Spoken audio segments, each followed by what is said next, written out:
Halo, bertemu kembali dengan saya Burniadi Mobala. Pada video kali ini, kita akan membahas bagaimana menyelesaikan sebuah eh, soal aliran gas di dalam pipa yang dapat kita modelkan sebagai Vanneau flow atau aliran adiabatik dengan gesekan. Nah, eh, apabila sebelumnya kita membahas tentang aliran isentropik, di mana rugi-rugi di dalam aliran cukup kecil sehingga kita bisa idealkan menjadi aliran tanpa adanya produksi entropi. Ada kasus-kasus di mana eh, besarnya produksi entropi ini tidak bisa lagi kita abaikan dan efek dari gesekan antar molekul gas, gitu ya. Jadi bukan bukan hanya gesekan antara gas dengan pipa, gitu, tapi yang lebih utama adalah efek eh, viskositas, yaitu gesekan antar molekul gas. Itu tidak lagi bisa kita abaikan. Nah, biasanya efek ini terjadi dan tidak bisa diabaikan ketika gas mengalir dalam pipa yang panjangnya cukup signifikan, begitu. Sehingga eh, ketika mengalir di dalam pipa dalam waktu yang relatif lama, eh, produksi entropinya cukup besar, gitu. Nah, biasanya pipa-pipa gas itu bagian luarnya diinsulasi atau diberikan lapisan untuk menahan panas, baik itu mungkin keluar maupun masuk. Nah, oleh karena itu kita bisa mengidealisasikan kondisi ini menjadi kondisi adiabatik atau tidak ada perpindahan panas keluar ataupun masuk. Nah, sehingga produksi entropi yang terjadi di dalam aliran itu sepenuhnya eh, itu menjadi perubahan energi di dalam aliran. Jadi tidak ada yang kemudian terbuang keluar. Oke. Nah, jadi ini salah satu tipikal persoalan yang mungkin kita temui, gitu ya. Jadi kita ingin memindahkan sebuah atau mentransportasikan gas alam yang sudah dicairkan kembali yang sebelumnya mungkin ditransportasikan menggunakan dalam bentuk cair atau dalam bentuk LNG (liquefied natural gas), lalu diregasifikasi. Setelah itu kemudian dipindahkan atau ditransportasikan ke pembangkit listrik sebagai bahan bakar. Nah, jadi kita punya sebuah eh, pipa, jalur pipa yang berukuran diameternya 12 in sepanjang 10 km. Oke. Lalu kemudian pipa ini terinsulasi dinding luarnya dengan mengalirkan gas dengan laju aliran massa kurang lebih 25 kg per second. Oke. Nah, gas ini dialirkan ke sebuah pembangkit listrik. Nah, turbin gas yang ada di pembangkit listrik tersebut mensyaratkan bahwa eh, gas alam tadi masuk ke dalam turbin itu dengan temperatur 20 derajat Celcius dan tekanan 10 bar. Jadi di ujung sini ini disyaratkan bahwa temperaturnya 20 derajat Celcius, tekanannya 10 bar. Nah, agar syarat ini terpenuhi, maka kita harus mendesain LNG send out pump-nya. Jadi tekanan gasnya ini dinaikkan ketika dia masih fasenya cair, sehingga energi yang digunakan untuk menaikkan tekanan tidak terlalu besar. Jadi dari tangki penyimpanan dalam masih bentuk cair, lalu dipompa, dinaikkan tekanannya, lalu kemudian diuapkan, lalu ditransportasikan melalui pipa ke pembangkit. Nah, yang ingin kita ketahui adalah berapa tekanan yang dibutuhkan di inlet pipa agar di outlet pipa kondisi ini terpenuhi dan laju aliran massa ini juga terpenuhi. Oke. Nah, gas alam akan kita dekati dengan sifat metana karena komponen utama gas alam adalah metana. K1,3 R47,144 lalu kita anggap sebagai gas ideal. Oke. Nah, terus kemudian perbedaan ketinggian antara inlet pipa dan outlet pipa tidak signifikan sehingga kita bisa anggap sebagai pipa horizontal.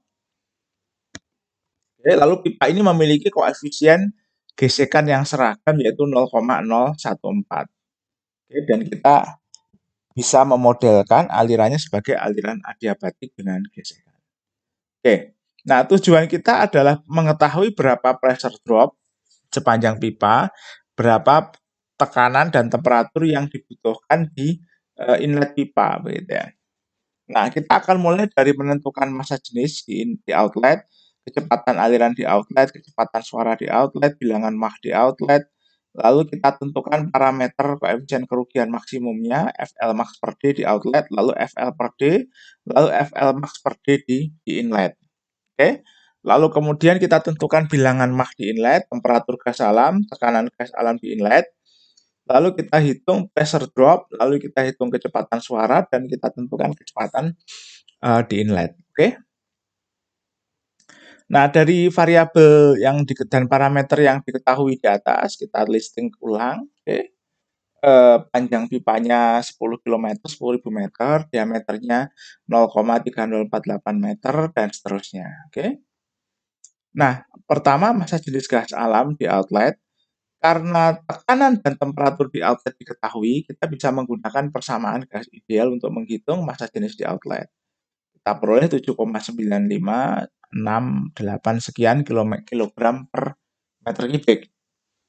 Lalu kemudian setelah kita mengetahui massa jenis di outlet, kita bisa menentukan kecepatan gas alam di outlet dengan menggunakan persamaan kontinuitas. Jadi M dot in sama dengan M dot out. M dot in-nya kita tahu 25 kg per second. Berarti Rho out V out kali A itu sama dengan M dot in. Oke. Sehingga V out-nya dapat kita hitung sebagai M dot in per Rho out kali A. A-nya adalah luas penampang pipa diperempat D kuadrat. Oke, lalu kalau kita hitung, kita peroleh V out-nya adalah 43 meter per second. Oke. Nah, kemudian kita lihat kecepatan suara di outlet ya. Jadi T outletnya tahu, C outnya akar KRT, akar KRT ini persamaan kecepatan suara untuk gas ideal. Oke, kita peroleh kecepatan suaranya 424,18 sekian meter per second. Dengan begini kita bisa menentukan bilangan Mach. Jadi bilangan Mach-nya adalah V out dibagi C out. Ya. Jadi 43 dibagi 424,18 sekian dapat 0,1015 sekian. Oke. Jadi kemudian dari sini kita cari nilai FL max per D di outlet dengan membaca tabel Van Flow dari kiri menggunakan nilai M out yang sudah kita tentukan sebelumnya. Oke, jadi kalau ini 0,1015 kira-kira ada di sini, dekat dengan baris 9. Lalu kemudian kita baca nilai bilangan Mach-nya, batas atas batas bawahnya, FL max per D-nya kita interpolasi. Ya, di sini seperti ini interpolasinya untuk mendapatkan FL max per D di outlet. Nah, kita peroleh FL max per D di outlet itu 70,2 sekian. Oke. Lalu selanjutnya kita tentukan koefisien kerugian mayor dalam pipanya FL per D. FL per D sama dengan 0,014 kali 10.000 meter dibagi 0,3048. Dapatnya adalah 459,317 sekian. Oke. Lalu kemudian koefisien kerugian maksimum di inlet pipa FL max per D di inlet kita bisa hitung dengan formula ini. Jadi FL per D itu sama dengan FL max per D in dikurangi FL max per D out. Jadi FL max per D in adalah FL per D ditambah FL max per D out.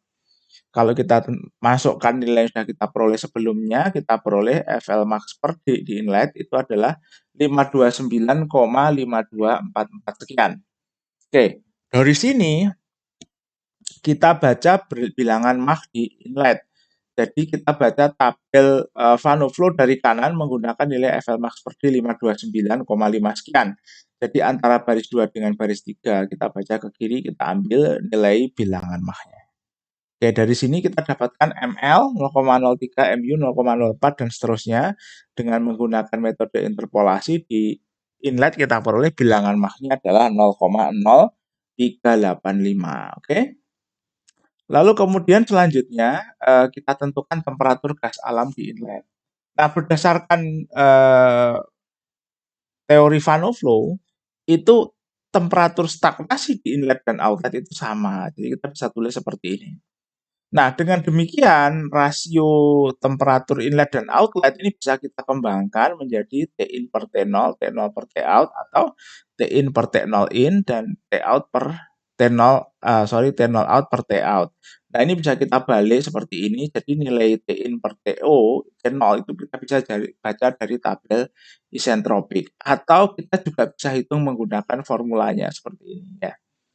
Nah, kemudian dari sini diperoleh T in per TO, T out per TO out. Ya, sorry, ini revisi sedikit.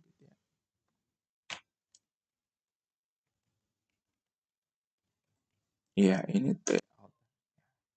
Oke, ya kita peroleh ini 0,99977 sekian, 0,99984 sekian. T in per T out-nya kita peroleh sebesar 1,00132. Jadi perubahan temperatur inlet ke outletnya tidak terlalu besar. Nah, kemudian kita bisa tentukan T in dengan mengalihkan rasio ini dengan T out. Oke, kita dapatkan T in-nya 293,53, T out-nya 293,15, jadi tidak berbeda jauh. Oke, nah ini salah satu cara. Cara lain adalah dengan memanfaatkan teori Van Flow juga bahwa T star in dan T star out itu sama. Kita bisa tuliskan sebagai T star. Lalu rasio T in per T out kita bisa peroleh dari tabel Van Flow. Ya, jadi ada dua cara. Oke. Lalu kemudian tekanan gas di inlet ini sama juga kita gunakan P star karena P star-nya sama. Jadi P in per P star itu P star-nya antara inlet dan outlet ini sama ya. Jadi kemudian kita peroleh P in per P star dibagi P out per P star. Nah, nilai P in per P star dan P out per P star ini bisa kita dapatkan dari tabel Van Flow dengan membaca dari kanan. Oke, jadi dari sini kita baca lagi dari kanan, dapatnya ini 35,726,8. 35,74, oke. Lalu kemudian kita interpolasi, kita dapatkan rasio tekanan dengan tekanan kritis di inlet itu adalah 28,1249 sekian. Oke, lalu kita ambil di outlet, ini kita baca menggunakan nilai M dari kiri, kita peroleh nilainya 10,701, oke, 9,74 sekian ya, ini 0,1, 0,11. Oke, lalu kita interpolasi, kita dapatkan P per P star out itu 10,568 sekian. Lalu rasionya kita hitung, jadi P in per P out sama dengan P in per P star dibagi P out per P star, dapatnya 2,66 sekian. Nah, dengan demikian tekanan masuk dapat kita tentukan dengan mengalihkan rasio ini dengan tekanan keluar. Tekanan keluarnya 11,013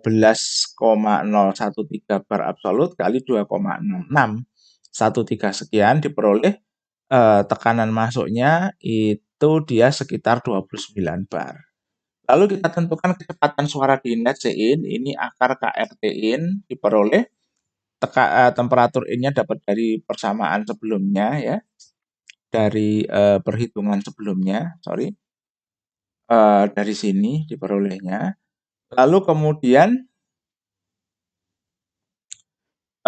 kita hitung Cin-nya dapatnya 424,464 sekian meter per second. Lalu kita tentukan kecepatan gas di inlet M in kali C in, kita peroleh 16,35 meter per second. Oke, lalu kemudian pressure drop-nya beda tekanan inlet dengan outlet, delta P ya, itu kita peroleh sebesar 18,296 bar. Jadi pressure drop-nya cukup besar. Nah, pressure drop inilah yang harus diatasi oleh pompa send out LNG-nya tadi ya. Oke. Baik, sampai di sini pembahasan soal Van Flow selesai. Sampai bertemu di video selanjutnya.